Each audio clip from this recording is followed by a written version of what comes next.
Alright guys, welcome back to Conqueror and Commander. Today we're talking about my Sygg River Cutthroat deck. For the complete deck list, go to puremtgo.com and look up Conqueror and Commander, and you'll see it like this, all nice and neat and easy to read.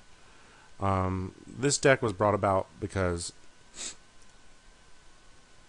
I'm not really a control player. Actually, before I go any further, I'm still got a cough, and I've been coughing a lot, and I'm hoping that I can get through this thing without having to cough. So I might cough once or twice, sorry people. I wanted a more aggressive deck after the Centriplets deck that I made last time. And I was looking at Sygg, and I was actually initially looking at Vela. And, she was put into that plane chase deck with all those ninjas and stuff. And then I started looking at ninjas, and I decided I didn't like Vela as much because she cost too much and her ability wasn't all that great. So I went with Sygg because passive card drawing is awesome. He's not very threatening out there, and he comes out quick, and people just sort of ignore him. And he helps just like passively get a card or two every turn or so. So I had to tweak the deck a little bit, but I still kept the ninja theme. Let's look at the card draw cards. Time Spiral, Skull Clamp, Sword of Fire and Ice. I'm playing with 3 different swords, mainly to give evasion and stuff like that.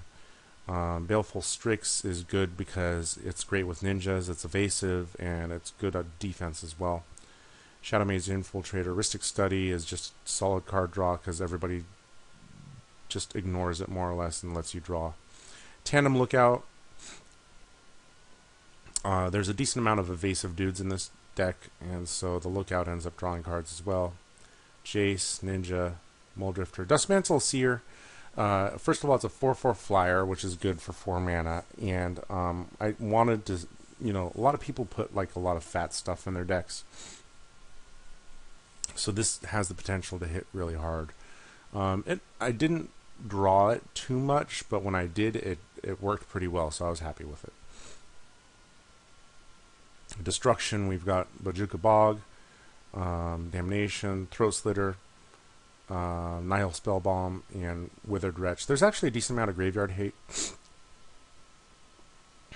which works well with Living Death. When I initially made this deck, there weren't really any game-ending plays, and so Living Death ended up getting added in order to help kind of like move things along. You can usually sculpt people's graveyards so that they don't get they don't hurt you as much when you Living Death. And in addition, there's a high creature count in here. There's like 35 creatures. We've also got Phyrexian Reclamation as additional recursion. Sword of Light and Shadow, Zhao Dun, Ink Eyes, Volrath Stronghold, and Memory Plunder. A few tutors here, Vampiric Tutor and Demonic Tutor, along with Trinket Mage. Thad Adel is evasive, so she helps bring your ninjas out. But she's also good at tutoring up soul rings from other people's decks. And then you've got the legendary ninja, whose name I don't know how to pronounce. Higure? No idea, honestly. But he can tutor up other ninjas and stuff, and then make ninjas unblockable. We've got some mana help here with Solemn Simulacrum, Talisman of Dominance, and then Thawing Glaciers, which is good.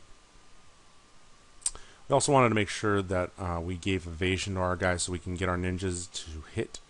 Trailblazer's Boots, Sword of War and Peace, which also acts as life gain in the deck. Vela, Wonder, Shizo, Rogue's Passage, Mask of Riddles, which allows you to draw cards as well, and then Dothi Embrace, which is probably the best evasive enchantment out there.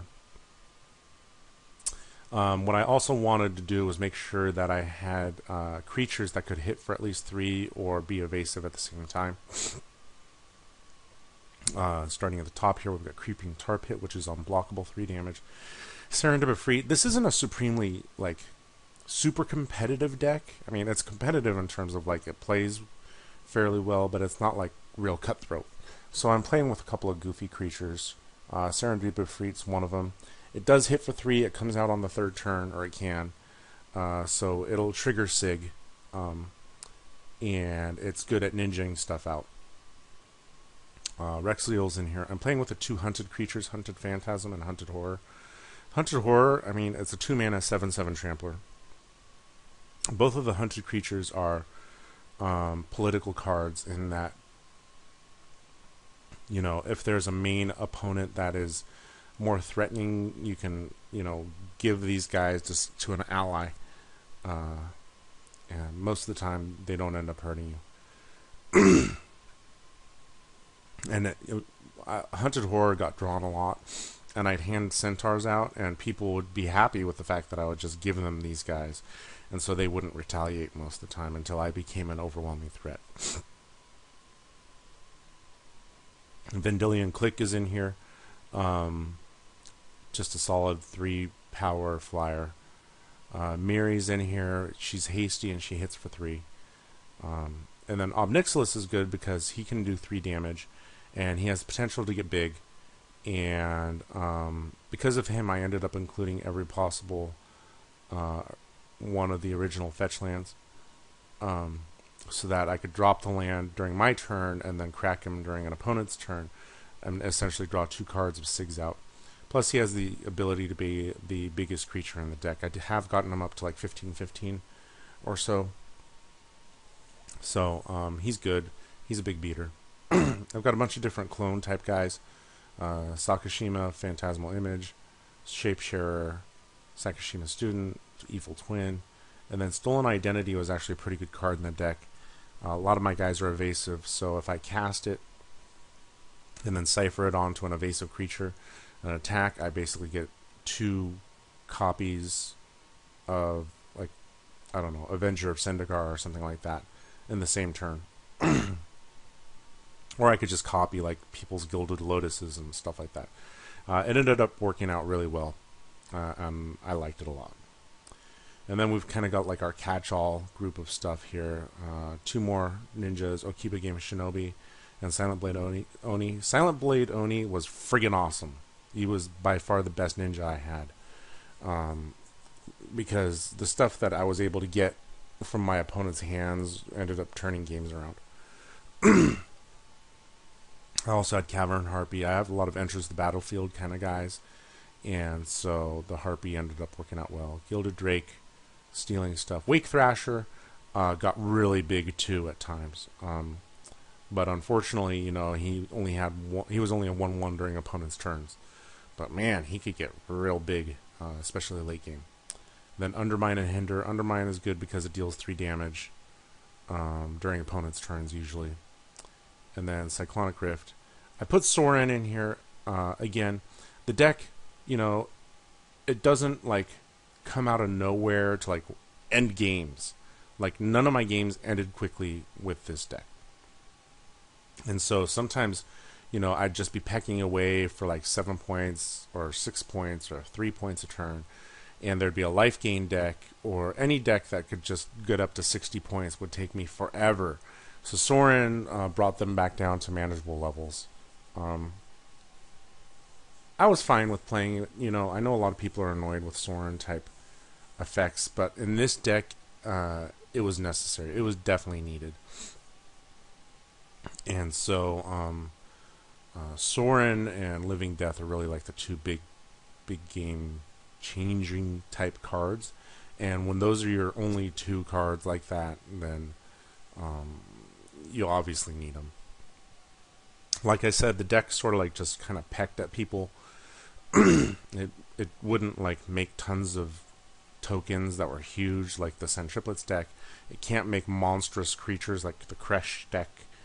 It can't exile creatures time and time again. It doesn't kill with commander damage. It just doesn't. So that like makes you you know, not nearly as threatening, and you're much slower. My longest games that I've played recently all came from this deck.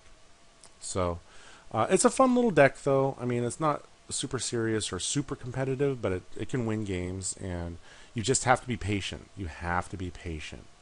And this is a deck that also isn't very forgiving. You know, I've played more powerful decks where you can make multiple mistakes and still pull off wins. This deck is not forgiving. It won't allow you to make multiple mistakes. and if you do, it'll punish you.